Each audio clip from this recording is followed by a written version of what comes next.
Welcome back to the Nomad 360 channel. It is great to have you guys back for another video.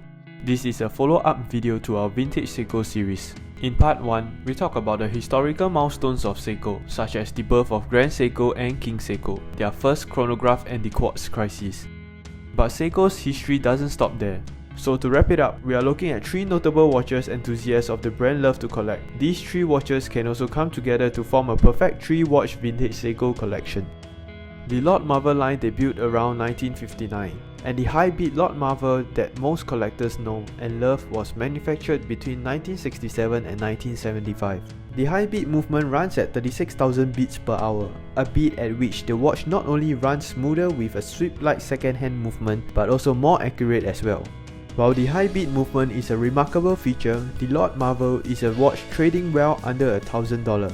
This is not something you would see on Swiss alternatives. While the first high beat movement was conceived by Ulysse Nardin and used by many other maisons, Seiko remains the only in-house manufacturer at an affordable price. While Seiko's SKX series probably holds the crown for the most popular dive watch, it's definitely not the first one to be conceived by the Japanese brand. The 62 MAS name comes from the first 2 digits of the reference number 62 and MAS from the automatic self-data. This is the very first professional dive watch introduced in 1965 and has a grey dial and block markers.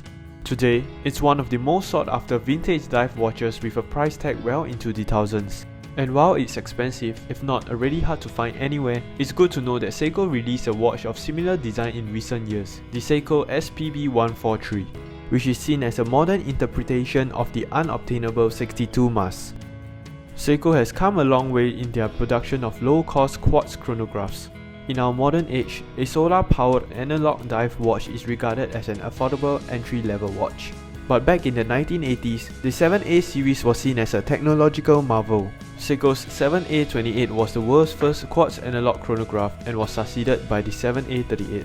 These watches utilized a stepping motor to move the hands and indicated the power reserve along with the time by having its second hand moving at 2-second intervals.